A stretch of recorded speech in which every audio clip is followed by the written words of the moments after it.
Okay, thank you. Welcome to this online course offered by the Henry George School of Social Science in New York City. Uh, can you hear me? Okay, that's always important to ask when you're using Zoom. Um, this course will be offered starting today for 6 consecutive weeks on Mondays, starting at 6:30 p.m. Eastern Daylight Time. Uh, just a bit about tonight's format. I will be speaking for, I believe, 10 to 15 minutes about the format of the course. Then we'll pause for 5 to 10 minutes for you to pose questions about the format of the course.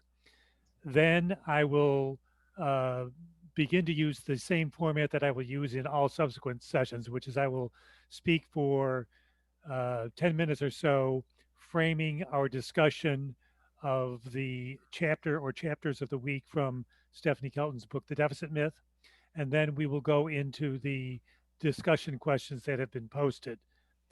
Okay, so the subject of this course is modern money theory, which is also known as modern monetary theory, or MMT for short. Modern money theory is a lens through which we look at the workings of contemporary capitalist economies, draw inferences about possible lines of modification of those economies, and then, once we have articulated our social and political values, develop and implement policies for such economies. In this course, we're going to be looking at MMT by collectively doing a close reading of just one book, The Deficit Myth, Modern Monetary Theory, and the Birth of the People's Economy by Stephanie Kelton, a professor of public policy at Stony Brook University in Long Island. This book was published in mid 2020, was widely and favorably reviewed, and is available in hardcover, paperback, and ebook formats. When you registered for this course, you were advised to get a copy of the book and read at least the introduction in preparation for today's session. If you haven't gotten the book already, I advise you to do so immediately, as you will be completely lost without it. In today's session, we will discuss the format and objectives of this course and what you need to do to get the most out of it. Then, I will provide a bird's eye view of what Stephanie Kelton is trying to accomplish with this book. By implication, this will establish why modern money theory is so important and merits your close study. Once we have that overview, we will actually begin to discuss Kelton's book using the format that I will now outline. At this point, you should be prepared to take notes, either with pen and paper or by typing at your computer keyboard. If you are typing, however, please make sure that you are muted in Zoom so that we don't hear your keystrokes.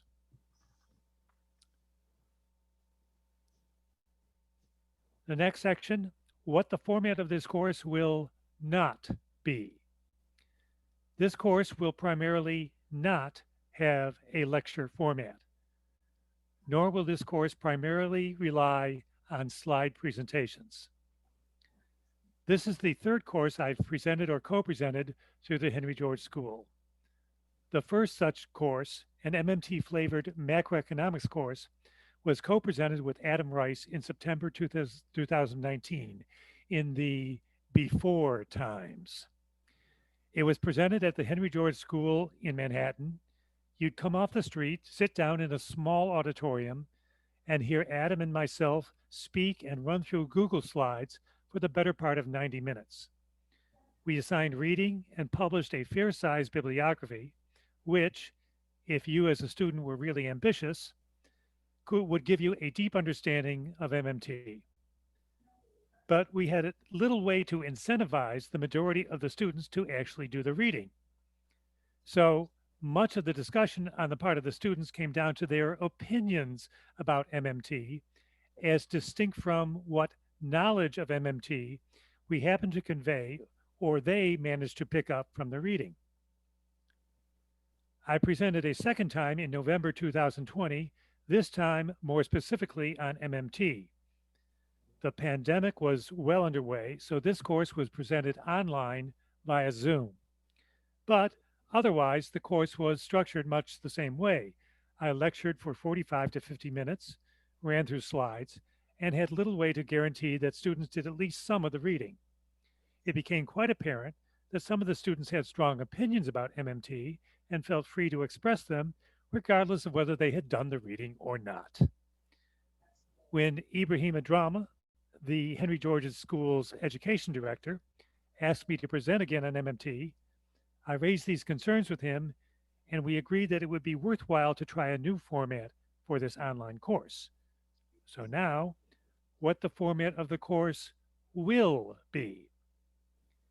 This course will be more of a seminar than a lecture. Prior to each of the 5 remaining sessions in this course, you will be assigned 1 or 2 chapters in Stephanie Kelton's The Deficit Myth. I will also post a half dozen or so discussion questions, which you will be expected to think about as you work through the reading assignments. Some of the discussion questions will be definitional. For example, they will ask you how to define a concept like monetary sovereignty, a concept that Kelton introduces in the week's reading assignment. Other questions will ask you to explain certain concepts Kelton discusses, such as the federal job guarantee. The questions will exercise your ability to articulate the MMT concepts much more than they will ask you to offer your personal opinion about those concepts. In the remaining 5 course sessions, I will begin by speaking for no more than 10 minutes. I hope that my opening remarks will frame the discussion and provide context for the approach Kelton is taking in the assigned chapters. I will probably not be preparing slides for those opening remarks, so you will simply have to take notes as I speak on camera. We'll then move into the heart of each week's session, discussing the questions assigned in advance. I will pick one of you off the course registration list and ask you the first of the discussion questions. If you've done the reading and know the answer, you'll provide it, and we'll move on to someone else. If you haven't done the reading and uh, and have no idea what the answer is, you'll simply say pass, and we'll go on to another person. If, however, you have done the reading but don't feel that you know how to answer it, you will take your best shot at an answer. I'll try to coach you as to what parts of your answer are good and which need improvement. We'll go back and forth and try to firm up your understanding of the MMT concept. We may then pose the same question to other students as well. We'll go through each discussion question in turn. You may not be called upon in every class session, but I'll be trying hard to make sure that no one leaves this course without having to answer at least one discussion question, and probably more than one. If we manage to go through all the pre-assigned discussion questions and have time left over, we'll open up for general discussion. You'll raise your hand in the participants window. We'll call upon you in turn, but we will prioritize students who have not yet spoken in a given week's session. This format is something we're trying for the first time. We don't know how successful it will be. What we do know is that the more of you who do the readings and work through the discussion questions in advance of each class, the more informed and stimulating each class session will be. Now, the technologies used in this course. Due to the continuing COVID-19 pandemic, this course is being taught online. So to take the course, you have to be able to use the computer technologies that the Henry George School and I are using to present the course to you. Those technologies are Zoom and Slack. If you're actually seeing and hearing me now, then you have Zoom installed on your computer or phone and are probably familiar with its basic operation. If you're like me, after 2 years of the pandemic, you probably have a love-hate relationship with Zoom. It has improved a lot over the last 2 years, but still leaves much to be desired. It's a memory hog and takes a long time to load on my computer. it crashed my computer in the half hour before this class session started. When I, as presenter, am sharing my screen, I can see my screen, but generally can't see you in the audience to get your reactions to what I'm presenting. So, for the purpose of this course, I recommend that you use Zoom as follows. Use your real name, or at the very least, your real first name in your Zoom description. I have a list of the names of everyone who has registered for this course, and I will be calling upon each of you at one point or another during this course. Mute your microphone when you are not speaking. Unmute your mic just before you start speaking. If you are not already on camera, please come on camera just before you start speaking. I recognize that people have mixed feelings about being on camera in online meetings. For one thing, the internet bandwidth required to carry live images is one of the things that makes Zoom a memory hog. For another, even if you are okay with people seeing you on camera, you may not be comfortable with people seeing your home, your family, or the people you live with on camera. However, I do ask you to consider this. If this were 2019, before the pandemic, and we were taking the course in the Henry George's School auditorium on East 38th Street in New York City, you would expect for the instructor and all your fellow students to be able to see your face at all times. For me, as the instructor, it would be essential to see your face for me to determine whether you are understanding the course material or not. This is true online as well. So I do ask that when you come on camera, that you come on camera when you are speaking. That includes when I direct a question to you in particular, as I will at some point during the course. Consider using a Zoom background if you are uncomfortable with the camera picking up details of your actual location. The Zoom chat window. Feel free to post in the chat window, but bear in mind that I or other participants may not be constantly monitoring the chat window and so might miss something you post there. What's posted in the chat window generally disappears when the Zoom session closes. So any information such as a web link which you want to be retained should be posted in the Slack channel, not just in chat. We'll get to Slack in a minute. The Zoom participants window. In much of this course, I, as instructor, will be calling upon you to speak in response to the posted discussion questions. I will be calling on everyone in this manner at least once in the course. That means that when you have a question or want to lead the discussion in a certain direction, you should raise your hand in the participants window in Zoom. We will try to call upon people in the order in which they raise their hands in the participants window, but we also reserve the right to not call upon people if they've already spoken up once and other people have not. Now, Slack.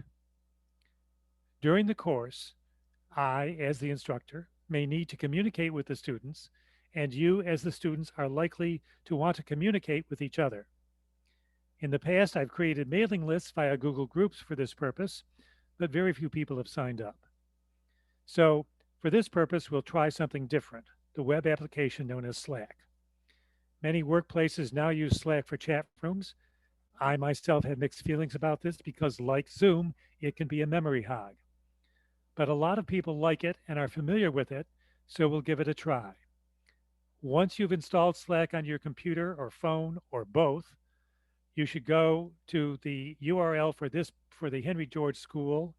I'll ask Ibrahima to put it in the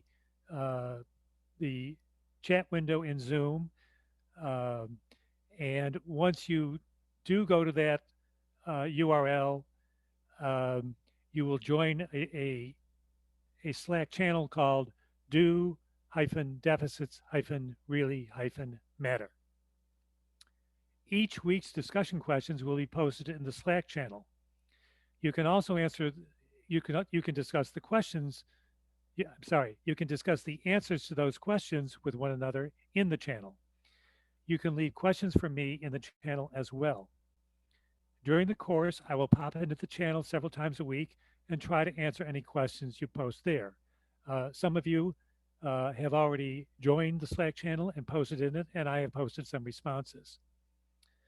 I recommend that if you have questions about the course material between our weekly sessions, that you post them in the Do Deficits Really Matter channel inside the Henry George School of Social Science Slack app. I ask that you not send me direct messages in the Slack app unless you need some degree of confidentiality.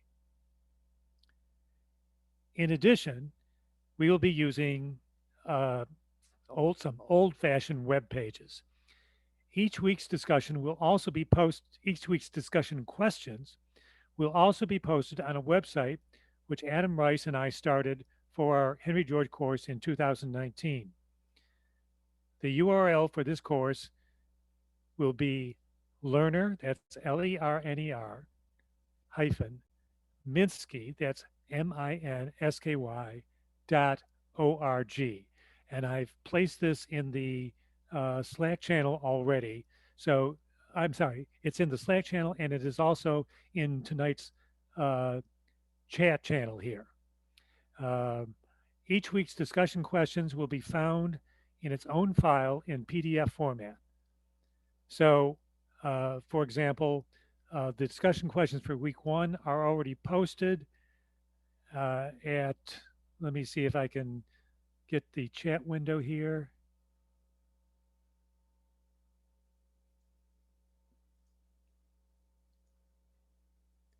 I'm, I will once again post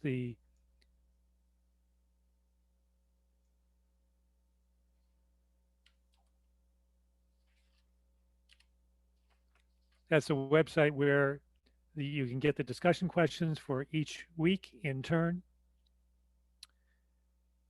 And in addition, I hope to post a PDF of my introductory comments for each week's session in the same directory as the discussion questions, but I will only post those PDFs after our weekly session. Now, what are the expectations for the students? If by now you have come to the conclusion that we are setting higher expectations for you as a student than you have encountered in previous courses, whether at Henry George or elsewhere, your conclusion is correct. Granted, there's no final exam, no essay requirement, and no academic credit is being awarded. But by asking you to complete a reading assignment and think about discussion questions in advance of each session, we are encouraging you to be a more active participant in this class than in those we've offered in the past. Our hope is that at the end of the 6 sessions, you can give a coherent explanation of the basics of modern money theory to someone in your family or at your workplace. While I hope you find the concepts put forth by MMT advocates convincing, what is more important is that even if you disagree with those concepts, you can present them accurately to another person like yourself. By implication, if you come to this course and you've already made up your mind that, say, MMT is wrong, then you should probably go elsewhere. If at the end of the course you disagree with MMT, but you are able to correctly describe what MMT is about, then the course will have succeeded. There may be times when you want a more traditional format. For example, you may want to hear somebody provide a lecture about MMT and run through a PowerPoint presentation during that lecture. You won't be getting that here, but you can get that by going to YouTube and entering the name Stephanie Kelton into the search panel. I particularly recommend her Angry Birds video. At this point, we will pause for questions about the course format. Uh, and I would say raise your hand in the participants window.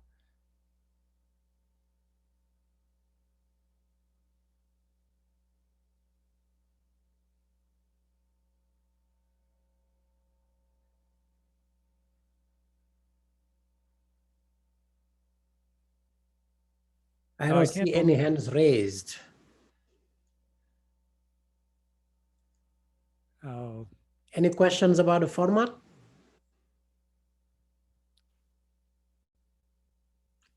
I guess everybody is on sync with you, Jim. yes, well, of course, I'm scrolling back through the, the chat room, and I see people are already raising objections to the format and to MMT. Well, uh, There is the a format. question from Ed Dodson. James.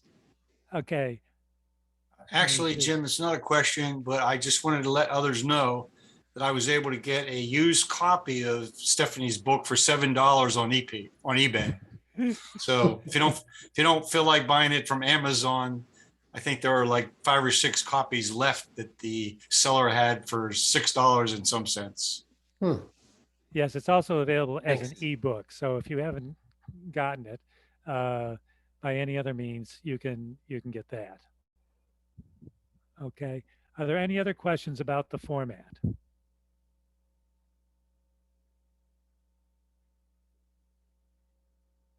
Okay. Marty Roland.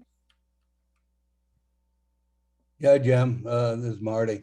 I guess I appreciate the discussion about how the course is going to be held because I'm about to do a book, do a course on a book that's probably going to be very technical. So I'm going to be paying attention to how you do this one and probably copy a lot of what you're doing. So thanks a lot. Okay. It, I appreciate that. We acknowledge in advance that this is an experiment. We don't know whether how well it will succeed or not. Uh, but I just um, uh, wanted to try something different than lecturing in slides for 45 or 50 minutes. And so the general idea of the format of this course is that you read the assigned chapters, you work through the discussion questions, so that in effect you are teaching yourself what how Stephanie Kelton looks at MMT. Uh, and uh, my focus in the course will be not so much trying to persuade you that MMT is correct, but that you understand, to make sure that you understand the basic fundamental concepts of MMT. Any other questions or comments on the course format?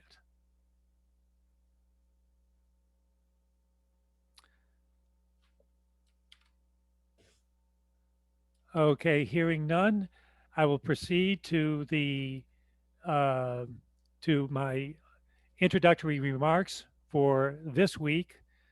Uh, we asked you to read the introduction to Stephanie Kelton's The Deficit Myth for this week.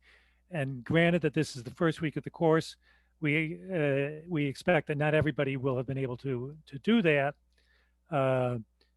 So we will the introduction is fairly short, so I'll try to provide some comment on that, and then I'll start posing the discussion questions, and those of you who have managed to get to the reading material can take a shot at answering them. Okay, so at this point, we're going to start following the course format that I just outlined. I'll be speaking on camera for no more than 10 minutes. Then we'll move on to the discussion questions.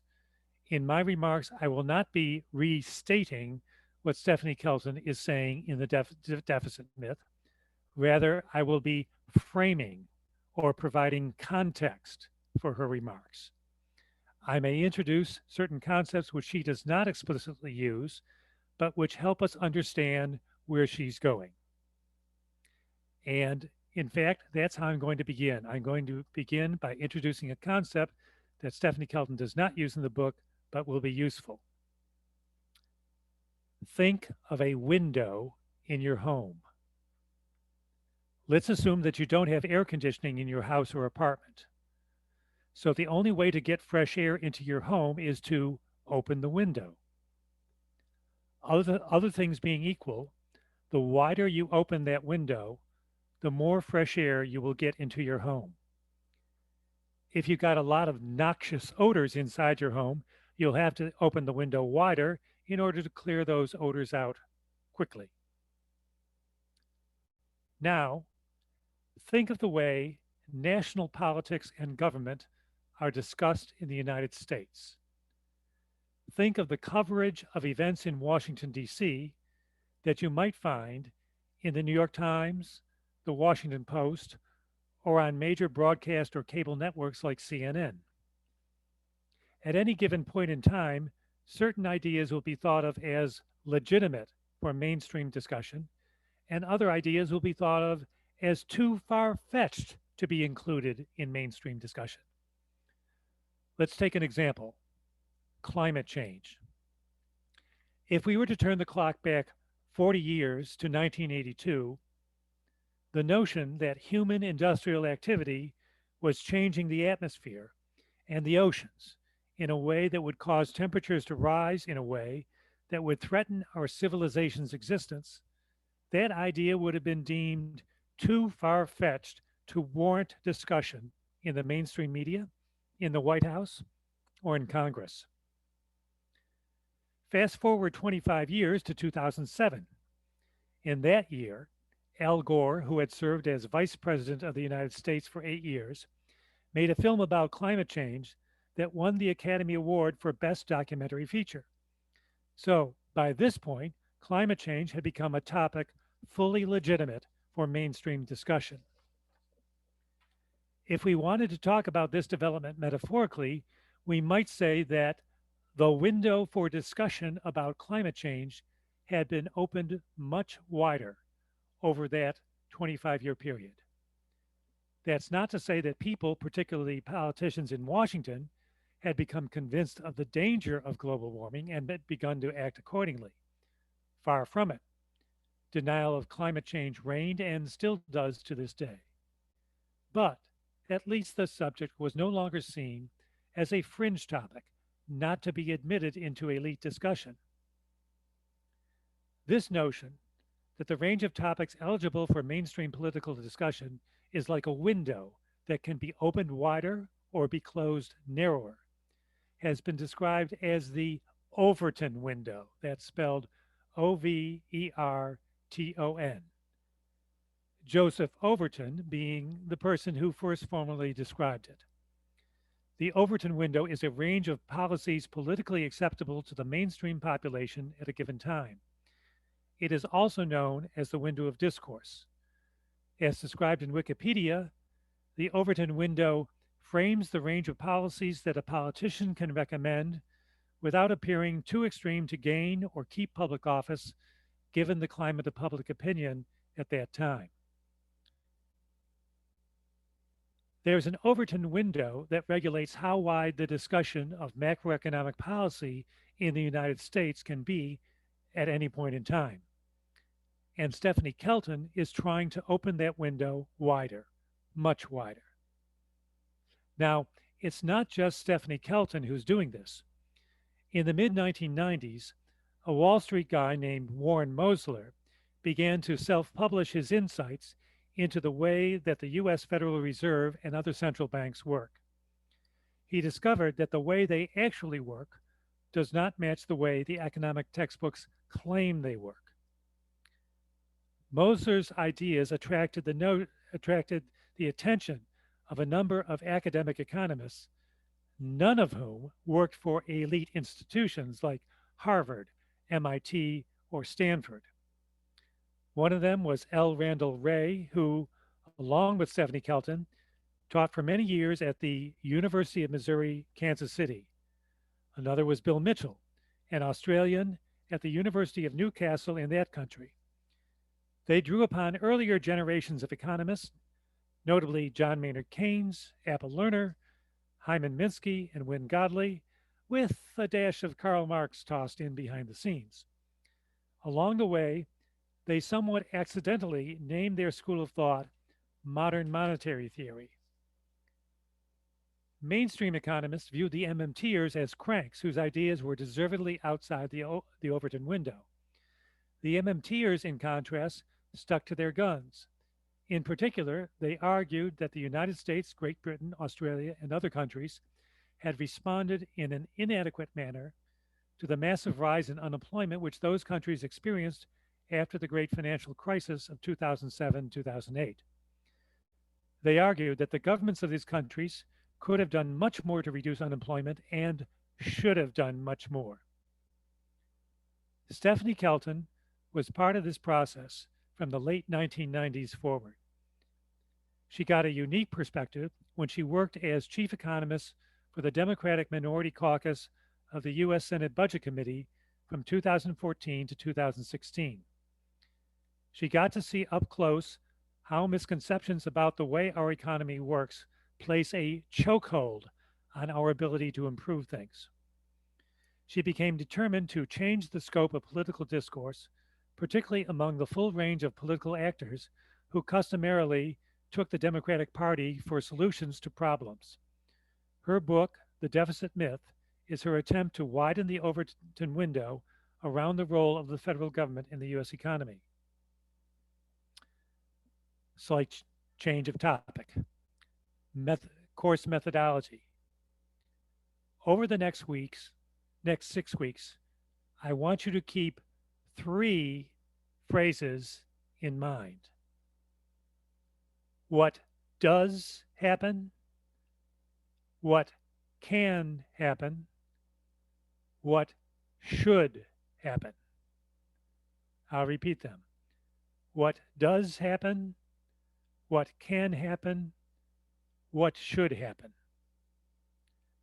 Modern money theory argues that what does happen in contemporary monetary production economies, what actually happens, is different from what orthodox economics and most public discussion about the economy claims happens.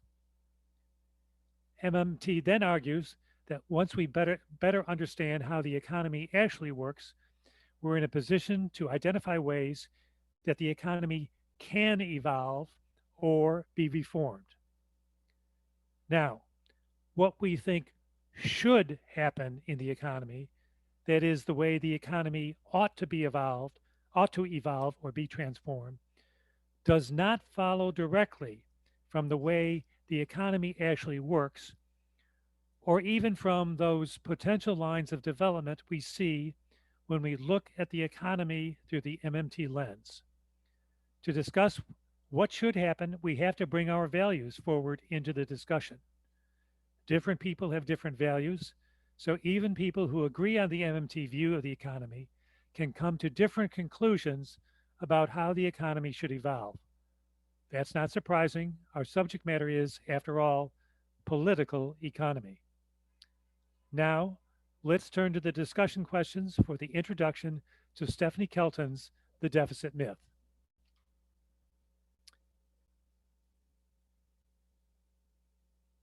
So I hope, since I expect that some people will have managed to read the introduction and work through the discussion questions, others will not. So just to remind you of the format, I'm going to start calling up, I'm going to read one of the discussion questions and then I'll call on someone. If you haven't been able to do the reading yet, that's fine, just say pass and do the reading before next week's session. If on the other hand, you have done the reading, you take a stab at answering the question and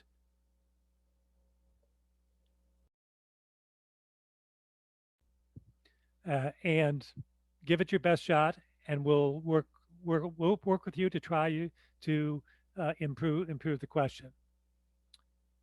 So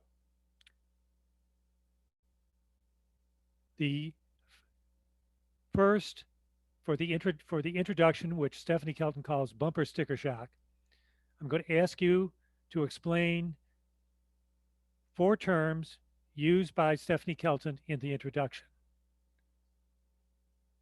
Those terms are monetary sovereignty, functional finance, real productive resources, and a slight variant, the spectrum of monetary sovereignty. So we're just going to plunge in, and I'm going to, I guess I'll try to pose questions to people based on the order in which they appear in my Zoom window. So that means I'm going to turn first to Mr. Marty Rowland, and I'm going to ask you, can you define the term monetary sovereignty? I think I'm a pass. Okay. let's go to Wendy Rockwell.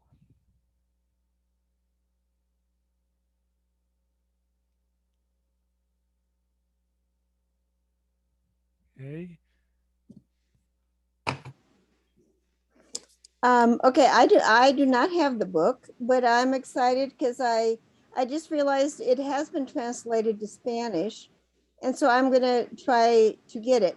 But I am very interested in monetary sovereignty because I live in Costa Rica, and one of the I think the big problems that Costa Rica has is that it um, does not have sovereignty monetarily. And I hope that this course can enlighten me as to how in the world do you get out of a state of unsovereignty into sovereignty? Um, Okay. Can I ask you uh, what your understanding of monetary sovereignty is, particularly with respect to whether Costa Rica has it or not, or to what degree Costa Rica has it or not? okay. So a lot of Costa Rica's debt is in dollars, is in U.S. dollars. Okay. It's not in the local colon. And so this puts Costa Rica at a great disadvantage um, because of course, it collects taxes in colones. And so whenever the dollar becomes more expensive and you need more colones per dollar, um, then that puts Costa Rica at a great disadvantage in being able to pay off those debts. Um,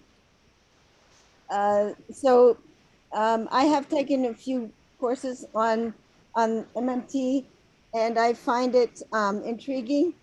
Um, and um, yes, I would like to learn more. But this concept of sovereignty, I think, is crucial to.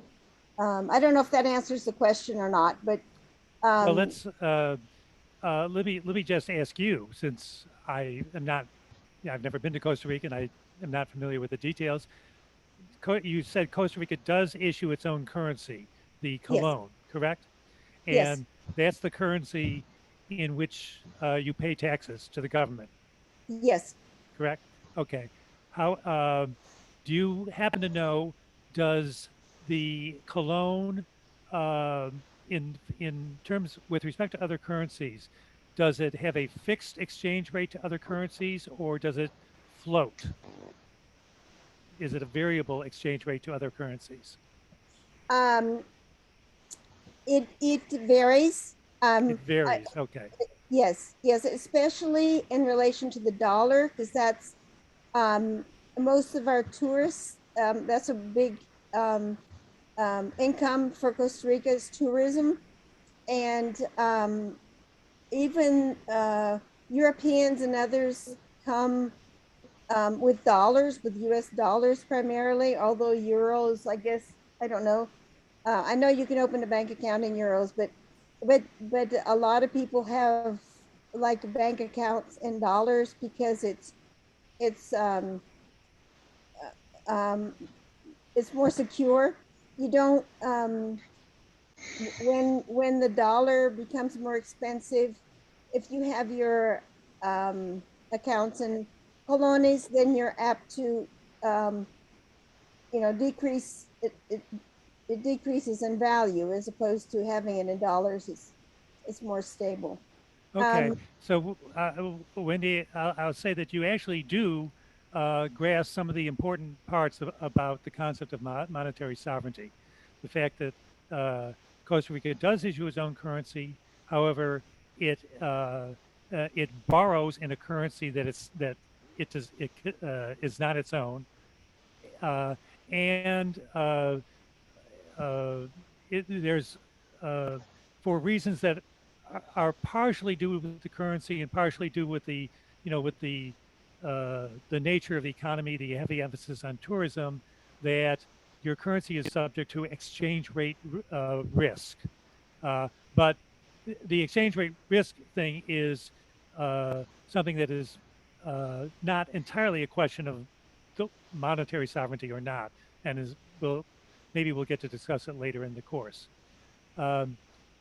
Is there anyone else who would like to take a shot at defining monetary sovereignty? I'd like to thank you very much. And so monetary sovereignty, it refers to the ability to issue and expand your monetary supply and also contract that as you wish to meet the needs of your people or to deal with circumstances on the ground, irrelevant of what other countries are doing. Your country controls that, no one else does. At least that's my best answer. Okay. Okay. Yes, you're issuing your own currency, and that's a key aspect of it. Okay. Anybody else? Okay. Let's proceed to the next term that Stephanie Kelton uses in the introduction. That term is functional finance. I'm going to proceed through the Zoom window. Michael Leroyd, can you explain what Stephanie Kelton means by functional finance? Yes, I mean that was excuse me, that was one of the questions I had to do a bit of a cribbing of the book. I've had this book for 2 years, and we discussed it in London 2 years ago. But I'm appreciating another stab at this, with the perspective other people can bring to it. So I've got ideas about it, and I'm a great fan of it. I think it's very valuable. But functional finance, I'm just struck. It's in the words, really. It functions well. It works. So if you have money, which you as a medium of exchange, it functions. It works. In some measure, it might not be just. You might not be getting the best deal you can but it does work. It functions well. Within borders, within sovereign states, really. I live in London, and we use the pound, and it's one of the real sovereign currencies in the world, and it does float around a bit. It's a different value from to other countries. I'm familiar with the South African rand and the dollar. I don't know much about, although that seems that I can look at any one time and see the rate I get for my pounds, and et cetera, et cetera. The functional finance, I find a bit of a, I'm not quite clear whether Stephanie Kelton has described it very well. Okay, well, I'm looking for something a bit more specific from the Stephanie Kelton perspective on functional finance. Let's see if anyone else can take a stab at that. William Batt, can I ask you if you understand what Stephanie Kelton's concept of functional finance is? You're muted. You are muted, Mr. Batt. Yeah, Muted. You must unmute, Bill.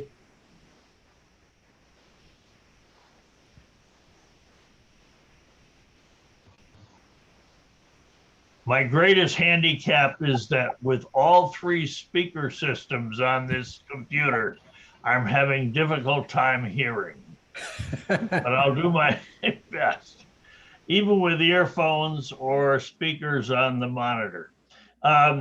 My notion is that functional finance is that which allows finance to be used to serve legitimate purposes as opposed to speculation. And if we don't have speculation, if we use money for purposes of of operations or exchanges, legitimate exchanges in society, then we'll have a much more productive and efficient society. I'm not sure that's what we mean, but that's my sense of it. Well, certainly the question of the purpose of some sort of economic activity is very important. Um, the With the concept of functional finance, the way that Stephanie Kelton is using it is a bit more specific, particularly to the role of government spending, and um is it's usually we'll see this in greater detail later in the course, that the concept of functional finance is usually counterposed to the concept of what is sometimes called sound finance, uh, namely that in the sound finance school, which is really very dominant in our politics, the government's budget ought to be balanced because budgets ought to be balanced. Whereas the functional finance concept says, let's look at the total impact of government spending, government fundraising, and assess whether that meets the social purposes that we desire, and does it do we balance the economy at least as much as we balance the budget. So the concept of functional finance is, shall we say, an attitude or a stance taken toward the purpose of government spending. Was that were you was that Well, explanation okay? this may be getting ahead of the game a bit, but I'm frequently very concerned about the fact that the banks have taken over the monetary system in such a way that it doesn't really work for the general public good. And I think the functional finance may very well be the alternative to the banks having the power to control money and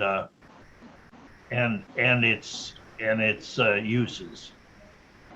Okay, That may be getting ahead of things. Well, we'll hold that thought, and we won't get back to it this evening necessarily. But the question of the role of banks in the economy is something that we will be getting back to in later sessions.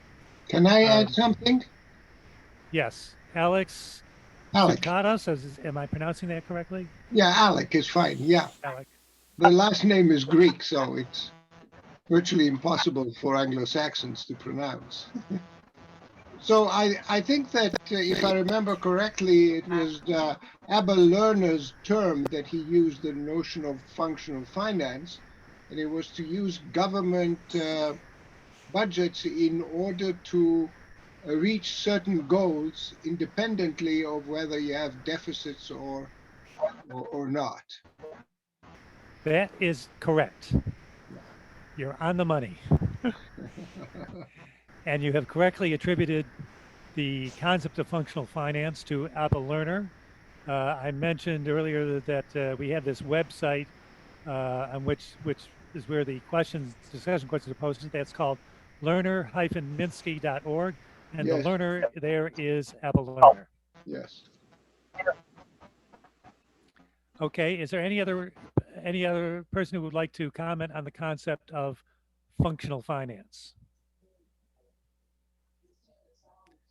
Ruth Kanu, am I pronouncing that correctly?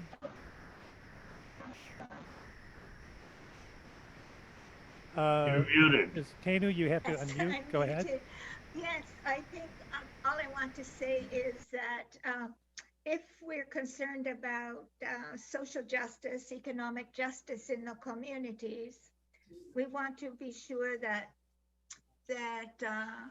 our federal government is addressing addressing those in some way, that they're not just trying to keep within a budget in which the taxes are supposed to take care of that. They are, so I think that the idea is that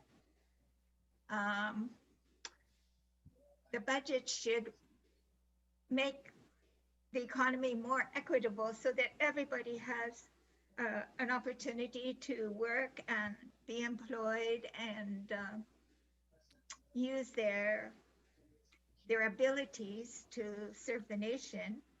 And that's kind of what I got out of it, I think. That's good.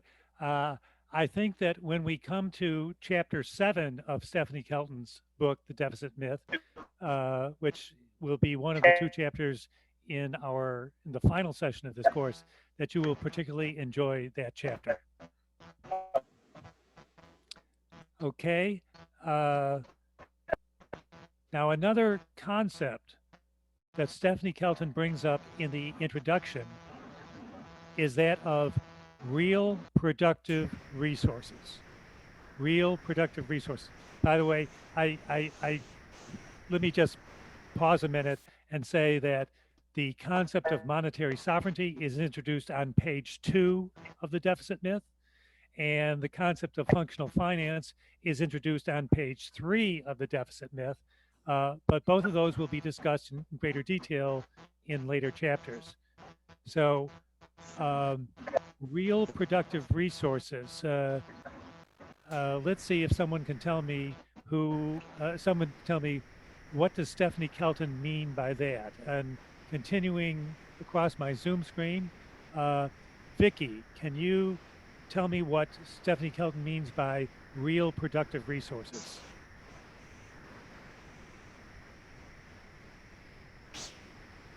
Vicky?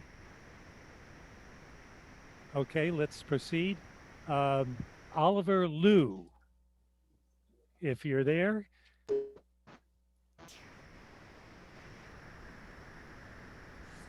Oliver Liu. I am, but I'm at work. Oh, Can talk. sorry. Okay, Tom Rossman. I'll take a Rossman. stab at it. So real Okay. productive resources would be things that produce goods and services for the real economy outside of finance, insurance, and real estate. Okay, okay. Let's see if James Frederickson, would you like to add anything to Tom Rossman's discussion of real productive resources? I will pass. Okay. I didn't even know that there was an assignment for the book until this session. So Okay. I will do better next week. Excellent. Ted Gwartney. I'm going to also pass. Okay. Joseph J. Okay.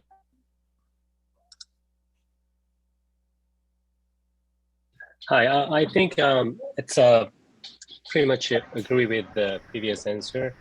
If I add just a little thing, then I think the production is made of some factors of production like land and machines and workforce. So those things could be the real productive resources. Okay, very good. Thank you. Okay. The next term that I asked you to define is actually a variant of one of the concepts that we had earlier, and that's the concept of the spectrum of monetary sovereignty. The spectrum of monetary sovereignty.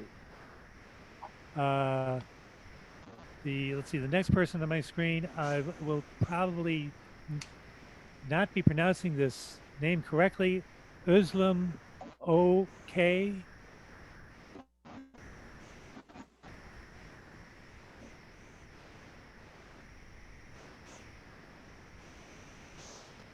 Oh,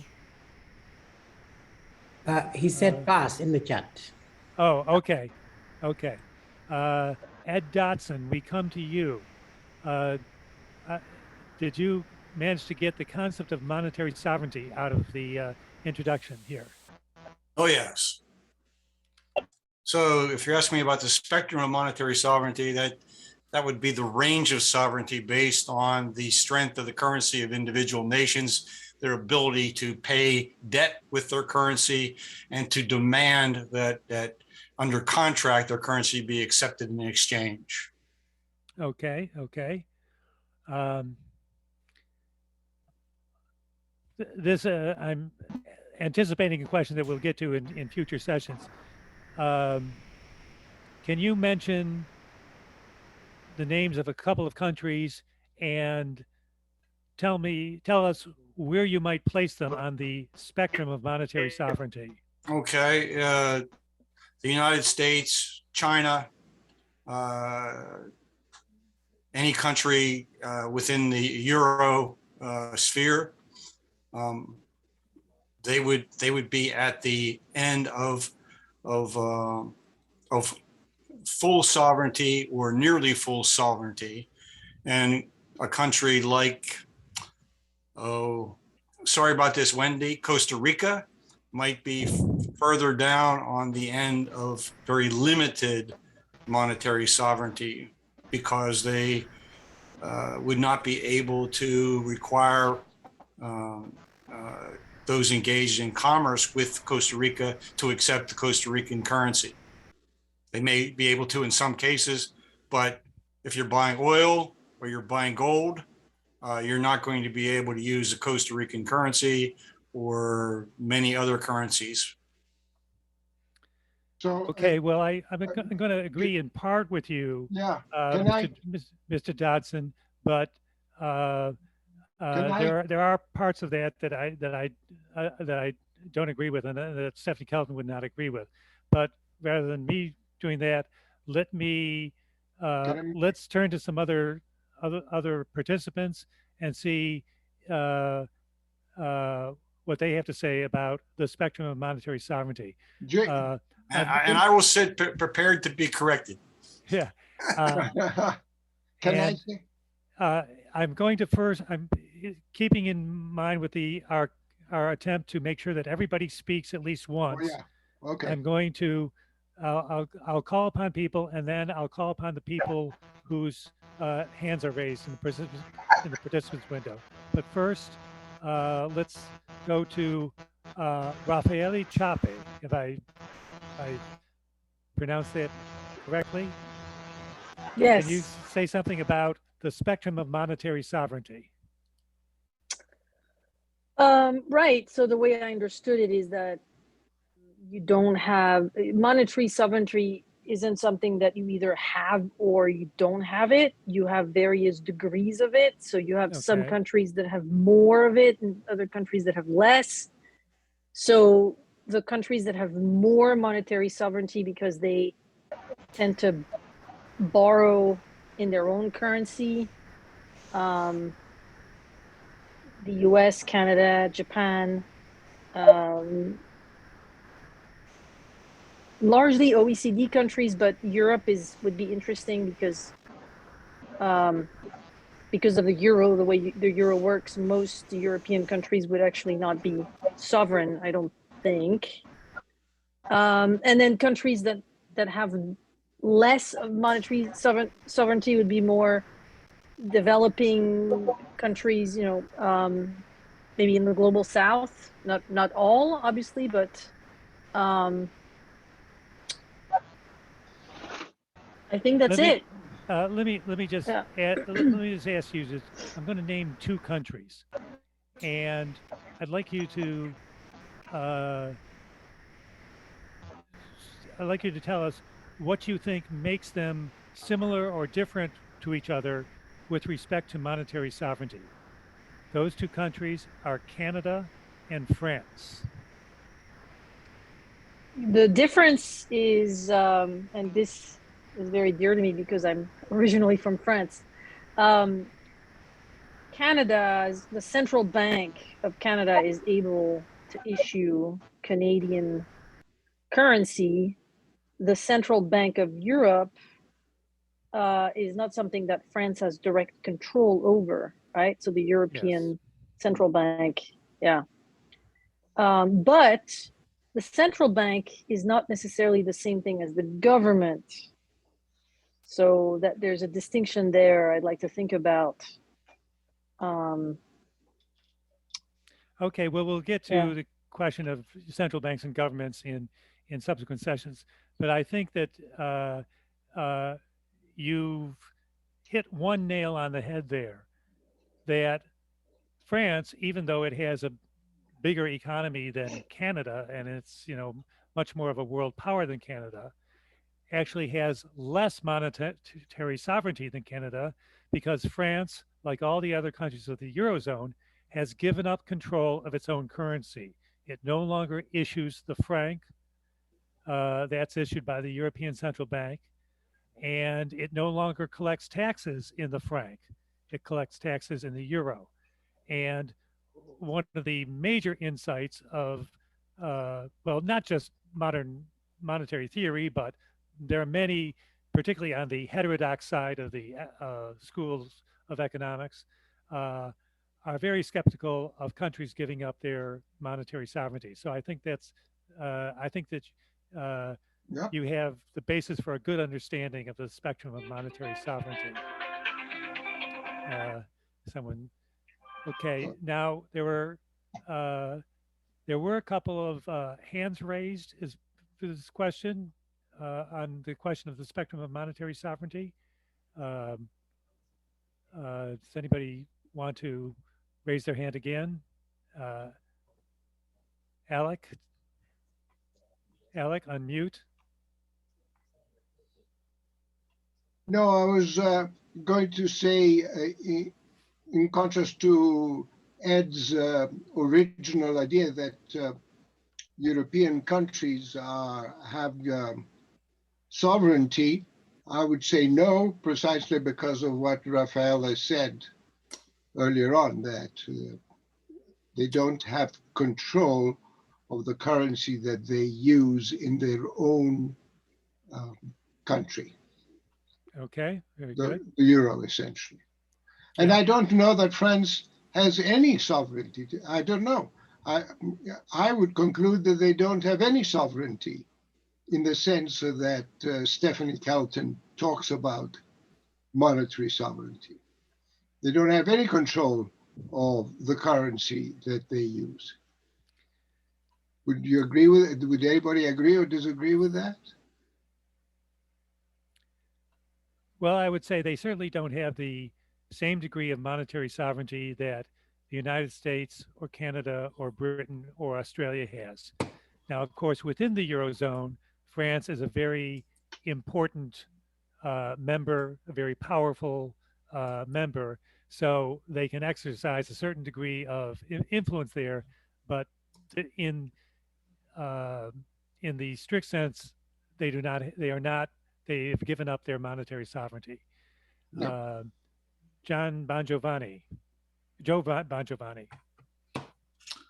Oh, okay, thanks. Can you hear me? Yes.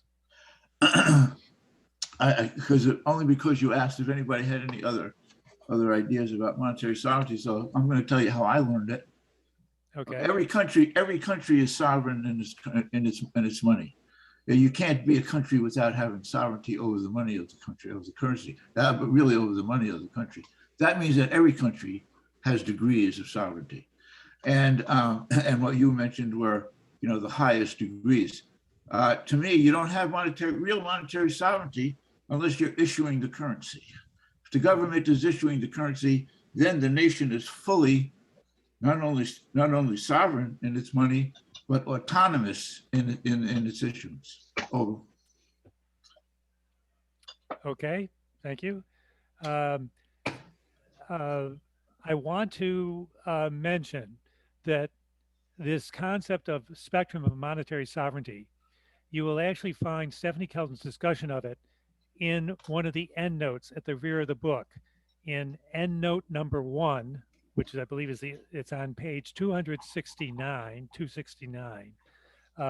That's where she more fully describes the spectrum of monetary sovereignty. So it wasn't the term wasn't explicitly introduced in the introduction per se, but it was introduced in the footnote, and it's so important. That's why I'm bringing it up. Okay, now I'd like to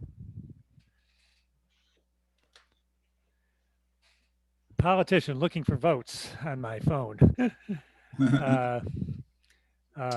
And not a politician who believes in modern monetary theory. So I'm not going to vote for him. Okay. I'd next like to turn the discussion. We're still talking about the introduction of what Stephanie Kelton talks about in the introduction. And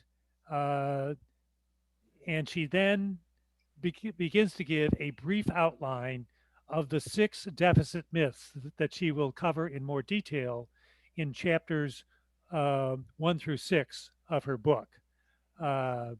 So now I'm simply going to call upon people and ask, hopefully if you've read the introduction, that you can name at least one of the deficit myths. And again, you don't have to agree with, her opinion. I'm simply trying to get you to make sure that you understand what she is saying. Okay. So let's see, moving across my screen, my Zoom screen, I now come to Joe Polito. Can you identify one of the deficit myths?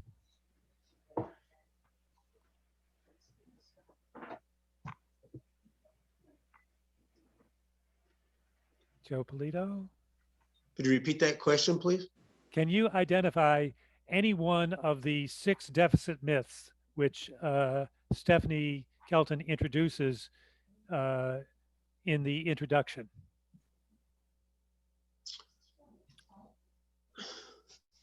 Well, in the game of Who Wants to Be a Millionaire, you get to call on someone if you need help, can you? No, I think she said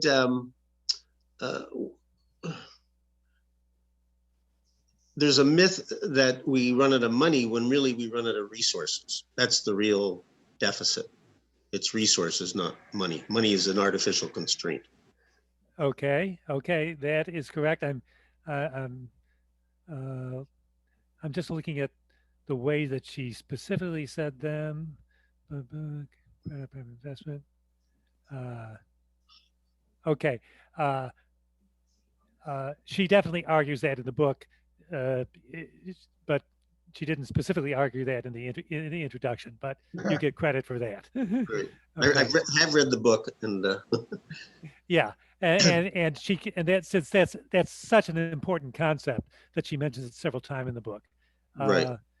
Let's see, Neil H. Can you identify one of the deficit myths? Yeah, I think the first one is that government budget is like a household budget, which she says it is not.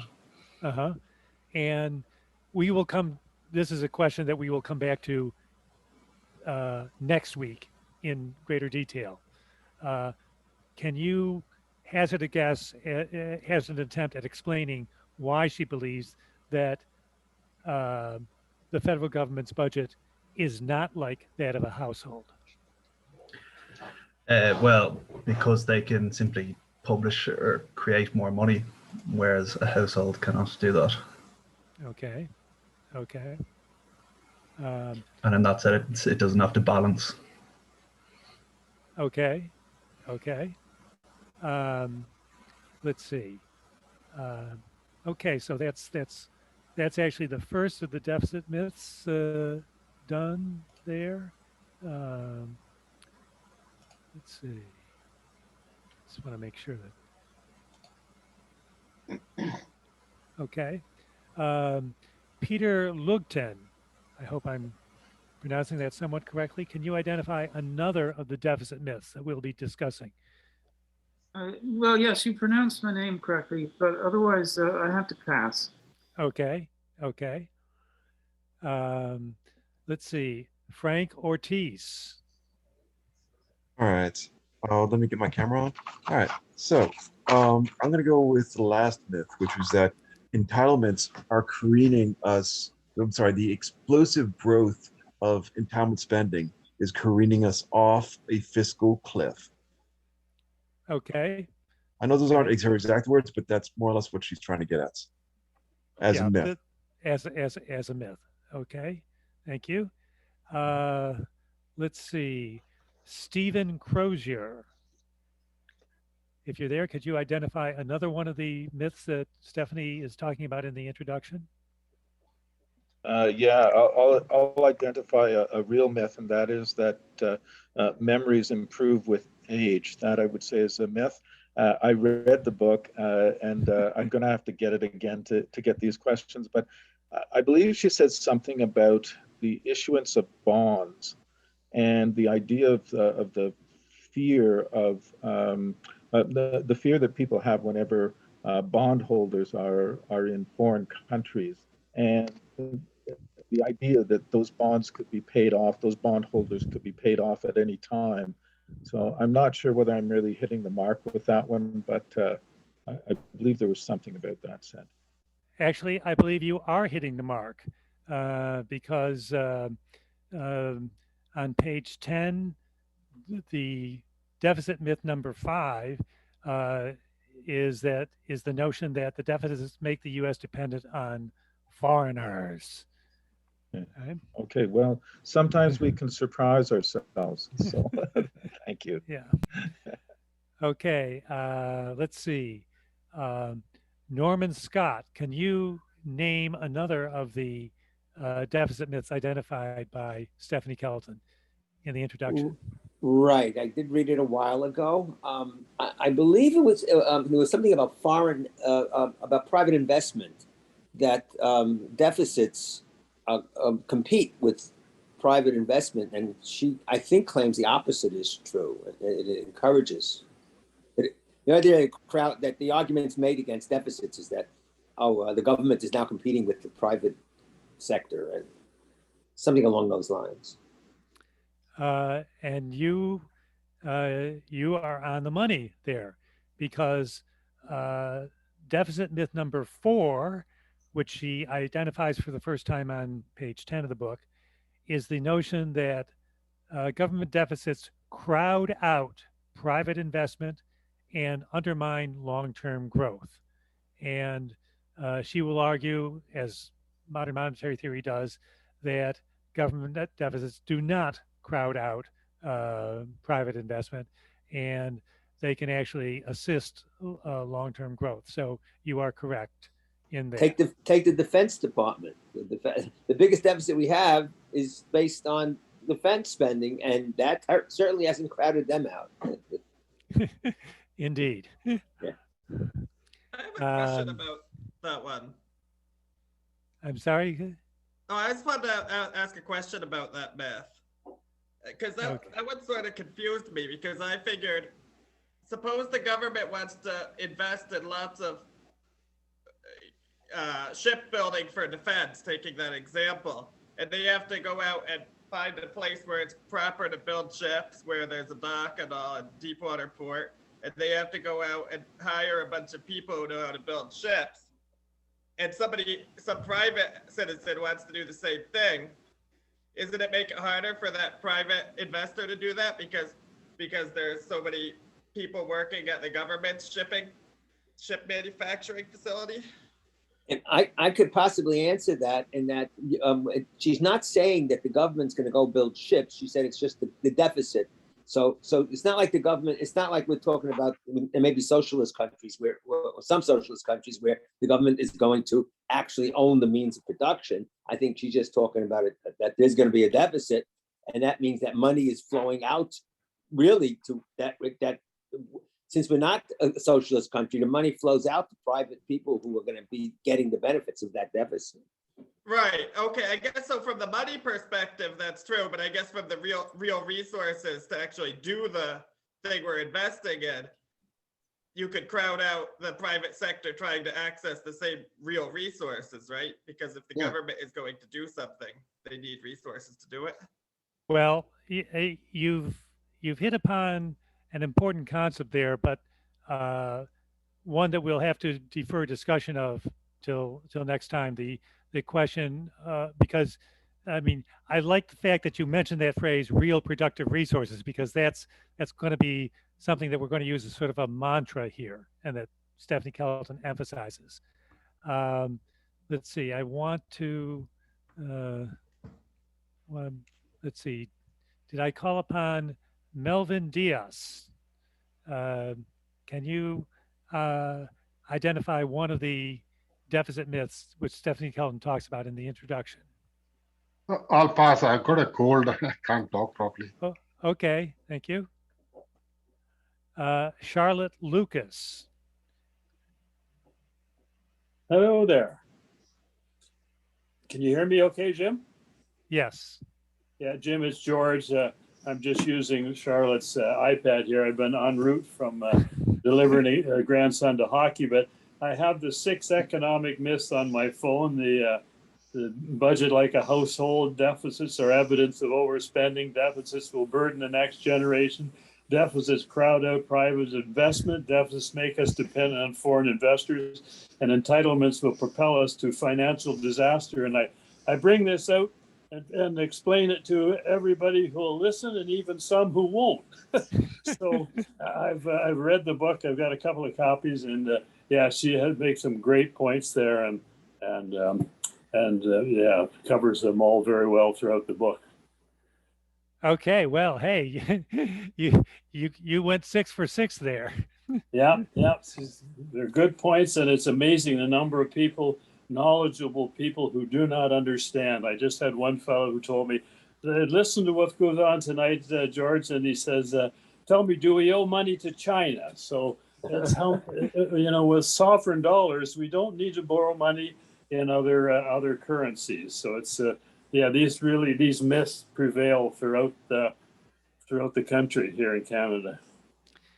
Yeah, you're in Canada. May I ask whereabouts in Canada you're from? Out of British Columbia. British Columbia. Okay. Yes. We've had some Canadian participants in earlier courses, and there are several interesting differences between the United States and Canada with respect to finances, central banking, the organization of the monetary economy, and when we bring these these differences up, it's very insightful, and I hope that we'll get to some. I see that we're actually just 10 minutes away from our scheduled closing time, and I want to make sure that I give an opportunity. I'm going through my Zoom window, and I believe that there are a couple of people who have not yet spoken. I just want to, so in terms of opening up the floor, I want to first ask Bobby Faulkner if there are any of the topics that we've touched upon so far this evening on which you wish to make a quick comment.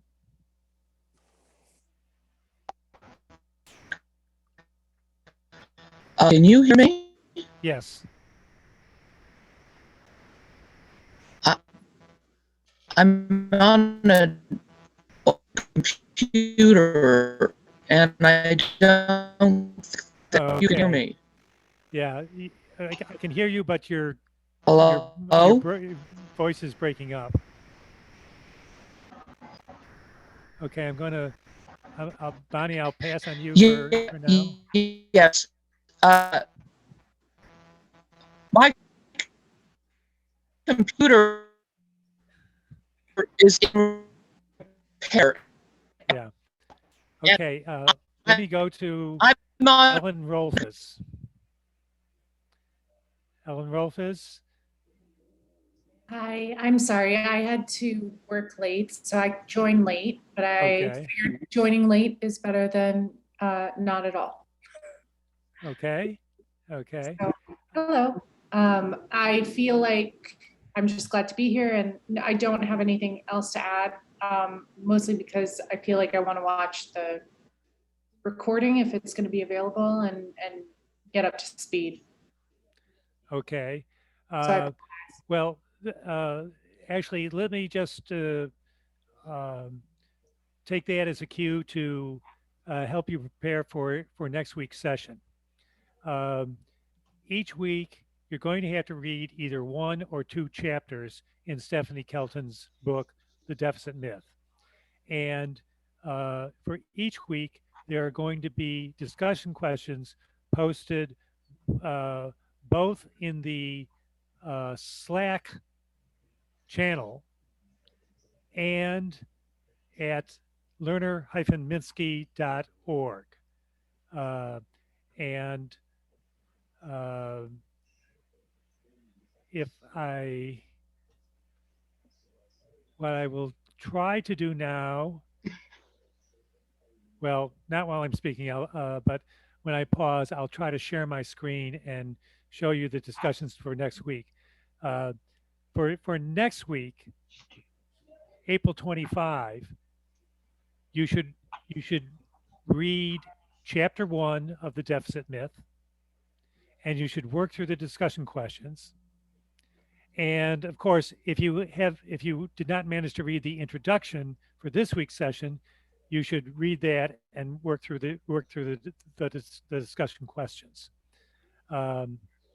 Okay, at this point, we have about 7 minutes left, and so we'll open it up and ask people to, you know, if you have one quick question or comment to make it now. We'll start with Alec Zukatis. Yes, my question is, what do people think in terms of when somebody explains these 6 myths, what is it that they have in rebuttal? Is it a really authentic rebuttal? Can they distinguish between an authentic rebuttal, that is to say, one that really argues convincingly that those myths are not myths? Because my own sense is that it's more like, let me tell you another version that is not correct, but I'll use it for power purposes, you know, not authentically undermining the position of the author. It's very mysterious to me to how you can argue against these 6 myths, let's say, but they're not myths. What do people have as answers or views? All that I can say about that is to just consider each of the next 6 chapters in Stephanie's book, and you know, and she will, in the course of them, she will present, you know, she will cite people who are presenting the orthodox economics view that she argues is a myth, and then you can go and you can read those orthodox economists and, you know, and judge for yourself.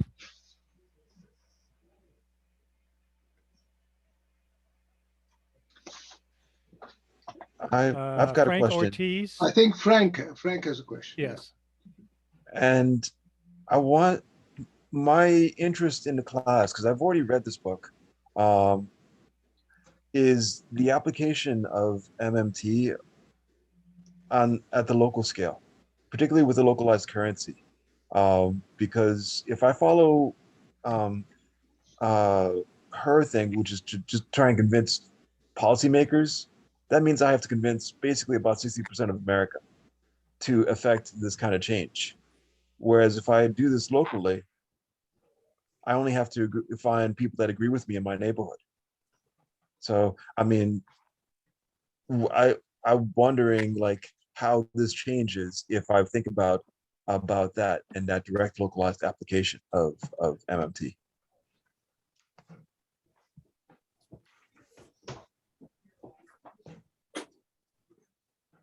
Well, MMT is primarily a discussion of the national currency. So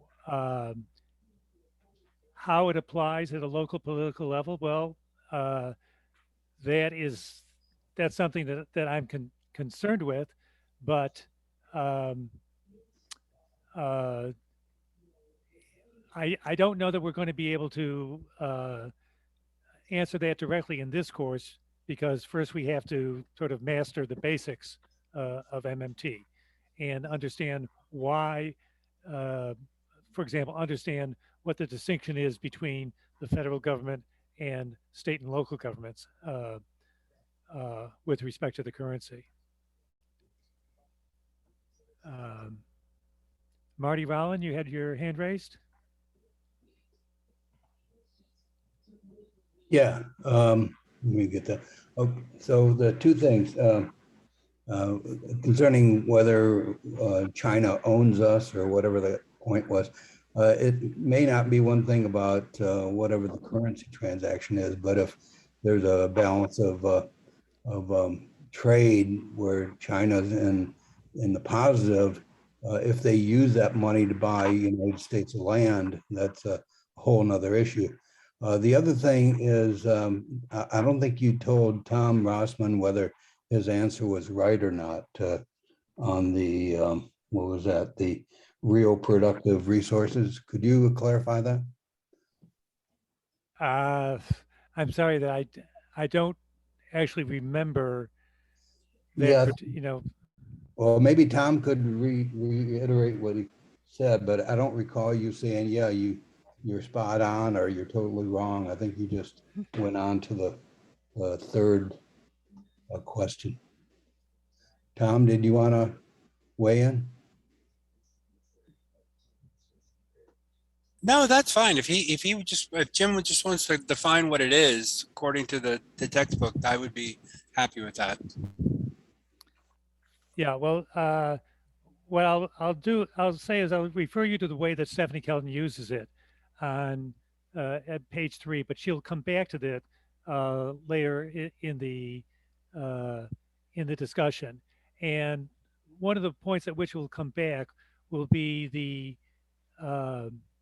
notion that much of the time the United States economy is underperforming with respect to its human resources, particularly with respect to its human resources, and that they were particularly in the period from the start of the Great Recession in 2007 up through about, well, really up to the start of the pandemic, that it took so many years for unemployment to go down, for us to get closer to a higher rate of labor force utilization, that it's really a tremendous waste of human resources. And the thrust of MMT will be to get us to make better use of our real productive resources and realize that we're not really as constrained by these financial barriers as mainstream economists often claim. Ellen Rolfes? Yeah, so I have two questions. First, have you done other courses besides this book before this one? And apologies if you answered that before. And second, if for some reason we miss a class like I did, is there a way, like, should we interact and put our answers into the Slack? Is there a way for us to sort of like make sure that we keep the participation or keep the accountability, even if it's just, there's one thing I can't get out of for one class, and obviously I was late to this one. So I apologize about that, but I still want to actively engage. Yes. Yes,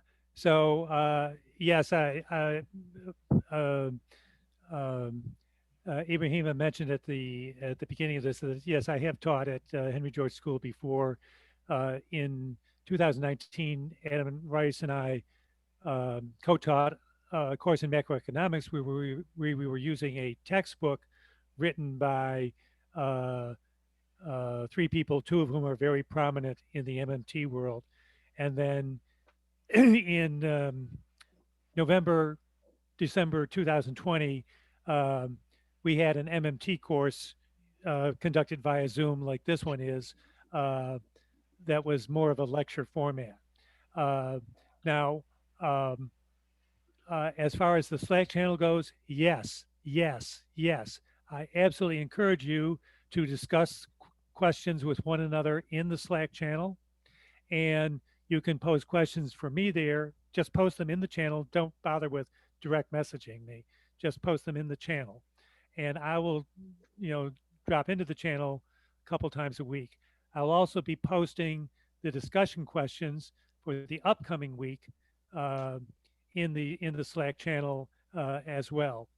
And in addition, for each class, including this one, I have prepared remarks that you can tell that I'm, reading from a printed copy during the course. And after each session, I will post the introductory remarks that I made at the start of the session. So the discussion questions will be there. The discussion questions for all 6 weeks are already up on the website. And I will post them in the as we approach each week. I will post them in the Slack channel as well. And in addition, you'll be able to get basically the script that that I use for the first 10 minutes of each session after each session. But the main focus here is for you to read the assigned chapters each week in Stephanie Kelton's book and to work through the discussion questions. Here in this course, the idea is you're going to teach yourself what Stephanie Kelton argues with respect to MMT. And then we're going to come in here and I'm going to, I see my role as basically coaching you to a more correct understanding of what she's saying. Jim, it's 8:03. You want to do make some concluding remarks for next week, if any? Well, okay, let me just, so here is the deficit myth, and the assignment for next week is chapter 1, Don't Think of a Household. And there are discussion questions in there. The discussion questions relate to this chapter. Prepare for them. I will say that I'm actually very pleased with the degree of understanding of the concepts that people in this class already have. It indicates that, of course, some of you I know have read about MMT previously, but also I'm very glad that people actually did read the introduction and work through the questions. I was very pleasantly surprised by the quality of your responses, and I look forward to even better responses next week. Thank you very Over much. to you. Thank you all for coming, and we look forward to see you next week again. Okay, thank you.